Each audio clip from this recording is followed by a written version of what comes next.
کریم اما بعد واعوذ باللہ من الشیطان الرجیم بسم اللہ الرحمن الرحیم تعاونوا علی البر والتقوی ولا تعاونوا علی الاثم والعدوان صدق اللہ العظیم۔ بیان کرنا میرا مقصود نہیں ہے، آپ صبح سے آئے ہوئے ہیں اور جمعے کے بعد بھی یہاں آپ نے جو میری حوصلہ افزائی کی ہے، میرا دل چاہتا ہے کہ میں آپ سب لوگوں کے ماتھے چوم لوں۔ آپ نے اپنے بھائی کی، اپنے بیٹے کی اس طرح حوصلہ افزائی میری شان سے بہت زیادہ ہے۔ ابھی میرے بھائی عنایت صاحب نعرہ لگا رہے تھے کہ آندھی آئی، طوفان آیا، بڑی مشکل سے سردی گئی ہے، میں تو پیچھے کانپ رہا تھا۔ تو ہم چھوٹے چھوٹے لوگ ہیں، ہم نے چھوٹے چھوٹے موٹر سائیکلوں پر اور گاڑیوں پر سخت سردی میں یہ سفر کیے ہیں۔ نہ ہمارے پاس ویگو ڈالے تھے، نہ ہمارے پاس ٹوڈیاں تھیں، اور ایک پیغام تھا جو ہم نے پہنچایا ہے۔ اور میرے بھائی حسین علی صاحب فرما رہے تھے کہ آپ ان کو یہ کہتے تھے کہ ہم آپ کو ووٹ نہیں دے سکتے۔ واللہ جس جگہ ہم گئے ہیں ساتھیوں نے ہماری ایسی عزت افزائی کی ہے کہ ہم حیران رہ گئے ہیں۔ کسی آدمی کے ماتھے پر بل نہیں دیکھا، کسی آدمی کو غصے میں نہیں دیکھا، اور ہر آدمی نے یہی کہا کہ اللہ کرے علماء اکرام جو ہیں وہ اس ملک کے نظام کے اوپر آ جائیں، اور یہ جو ظلم، تشدد، بربریت اور یہ جو نظام چل رہا ہے ہمارے ملک میں، اللہ کرے ختم ہو جائے۔ پاکستان واحد ایسا ملک ہے، ایک تو مکہ مدینہ ہے جہاں اللہ کے پیغمبر آئے تھے اور وہ ریاست بنی تھی، مدینہ کی ریاست جس کو کہتے ہیں، اور دوسرا اسلام کے نام پر جو لیا گیا تھا وہ پاکستان ہے۔ پاکستان کا مطلب کیا؟ لا الہ الا اللہ۔ لیکن 76 سال ہو گئے پاکستان اس نعرے کو ترس رہا ہے، اور 76 سال کے اندر ایسے لوگوں کے حوالے یہ نظام کیا گیا ہے۔ پاکستان اس لیے نہیں بنا تھا کہ ہم جا کر وہاں نمازیں پڑھیں گے، ہم جا کر وہاں روزے رکھیں گے، حج کریں گے، زکوٰۃ دیں گے، یا ہمارے کینڈیڈیٹ آئیں گے تو ہم ان سے مطالبہ کریں گے کہ میرا سول نہیں بنا، بجلی کے کھمبے نہیں لگے، سڑک نہیں بنی، یہ بنوا دیں۔ انڈیا کے اندر بجلی کے کھمبے بھی لگے ہوئے ہیں، روڈ بھی یہاں سے اچھے بنے ہوئے ہیں، نمازیں بھی وہاں لوگ بڑے سکون سے پڑھ رہے ہیں، روزے بھی رکھ رہے ہیں، حج بھی کر رہے ہیں۔ بلکہ سنا تھا ہم نے کہ حاجی، مسلمان حاجی کے لیے وہ ریلیف دیتے ہیں، 25% جو ہے وہ انڈیا کی حکومت کی طرف سے ہوتا ہے، اور ہمارے ہاں 25% ہمارے اوپر ٹیکس لگائے جاتے ہیں حج پر جانے والوں کے لیے۔ اگر اس لیے ہم نے ملک لیا تھا کہ نمازیں پڑھیں گے تو یہ ہم سے بہت بڑا دھوکہ ہوا ہے، کیونکہ وہاں مدرسے بھی ہیں، نمازیں بھی ہیں، روزہ بھی ہے۔ لا الہ الا اللہ کا مطلب یہ تھا کہ اس ملک کے اندر اسلامی نظام ہوگا، شرعی نظام ہوگا، عدالت اسلام کی ہوگی، تجارت اسلام کی ہوگی، پورا نظام اسلام کے مطابق چلے گا۔ اور اسی دھوکے کی وجہ سے ہم نے وہ نظام، وہ ملک ان لوگوں کے حوالے کر دیا کہ جو سورہ اخلاص بھی پوری طور پر وہ نہیں پڑھ سکتے۔ جو آدمی قرآن مقدس کی آیت کو عربی میں پڑھ نہیں سکتا، وہ اس کا مفہوم کیا جانے گا اور اس کو ملک کے اوپر لاگو کیسے کرے گا؟ اس وجہ سے۔ اور دوسری بات یہ ہے، ایک مذہبی جماعتیں ہیں، ایک سیاسی جماعتیں ہیں۔ مذہبی جو جتنی جماعتیں بھی ہیں ان کا ایک دستور بھی ہے، ایک منشور ہے، ایک نظریہ ہے، وہ اپنے نظریے پر قائم ہے۔ اس پر کسی کو اختلاف ہو سکتا ہے کہ یہ نظریہ ٹھیک نہیں ہے، یہ نظریہ ٹھیک نہیں ہے، یہ نظریہ ٹھیک نہیں ہے۔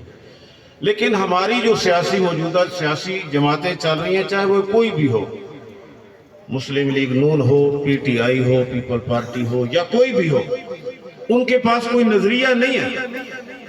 اگر نظریہ ہوتا، میں پہلے بھی بتاتا رہتا ہوں، یہاں ہمارے گروپ ہیں ساتھیوں کے بنے ہوئے، رات کو ہمارے دوست لگے ہوئے ہوتے ہیں، وہ کسی کو مرد آباد کہہ رہے ہوتے ہیں، کسی کو زندہ باد کہہ رہے ہوتے ہیں۔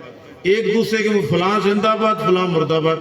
جب وہ صبح اٹھتے ہیں سورج نکلتا ہے پتہ چلتا ہے مرد آباد زندہ باد دونوں ایک ہو چکے ہیں. اب یہ لڑنے والے سوچتے ہیں کہ اب ہم کس کو مرد آباد کہیں کس کو زندہ باد کہیں. تو ہمارا ایک نظریہ ہے علماء کرام کا، ایک جن جو مذہبی جماعتیں ہیں ان کا ایک نظریہ ہے، اس نظریے کے مطابق کام ہوتا ہے. اور سب سے اس ملک کی عوام کے اوپر جو ظلم ہو رہا ہے ہر اعتبار سے وہ آپ لوگوں کے سامنے ہے. انشاءاللہ ہماری پاور یہ نہیں ہے. ظاہری طور پر آپ دیکھیں گے کہ مولوی کیا کر سکتا ہے. یہ تو مولوی ہیں، مسجدوں میں بیٹھنے والے ہیں، یہ ہمارا کیا تعاون کریں گے. وعدہ کرتے ہیں کہ انشاءاللہ ہمارے پاس جو قوت ہوگی، ہمارے پاس لاٹھی ہوگی، ہمارے پاس چھری ہوگی، ہمارے پاس ہاتھ ہوگا، ہمارے پاس زبان ہوگی، اتنے حد تک ہم ہر ایک کا تعاون جس معاملے میں وہ چاہیں گے کریں گے. چاہے وہ نعرہ تکبیر، آواز نہیں آ رہی بھائی، نعرہ تکبیر، غریبوں کا رہبر غریبوں کا رہنما،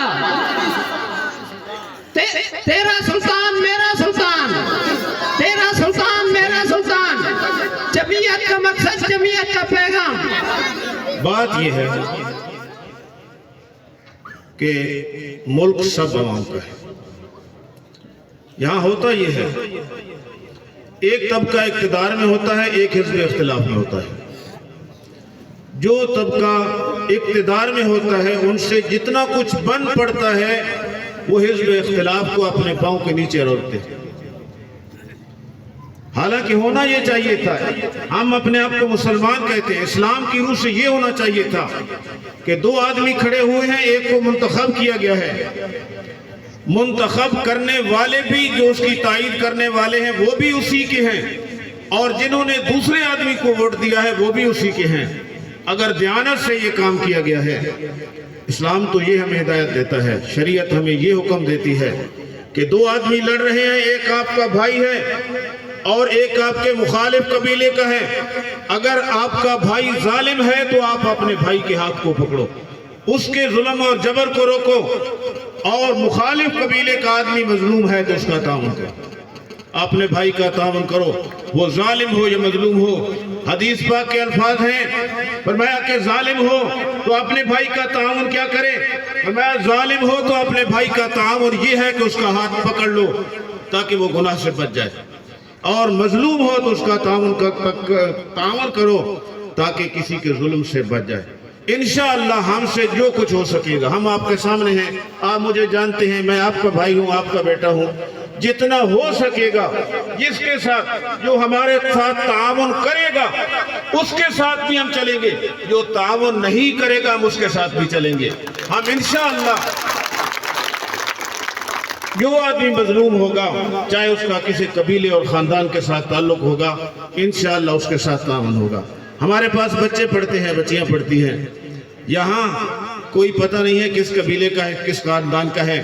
جیسے ہم ان بچوں اور بچیوں کو پڑھانے کے اندر یہ تفریق نہیں کرتے کہ یہ امیر آدمی کا بچہ بچی ہے یا کسی غریب آدمی کا ہے، ایسے تعاون کے اندر بھی ہم سے جو کچھ ہو سکے گا انشاءاللہ ہم ہر خاندان، ہر برادری، ہر ایک آدمی کے ساتھ تعاون کریں گے.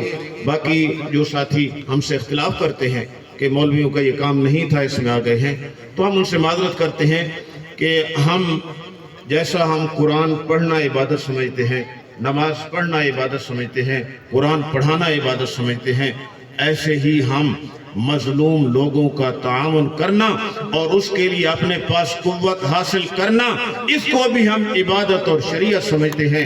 واللہ ہم اسی نظریے سے آئے ہیں.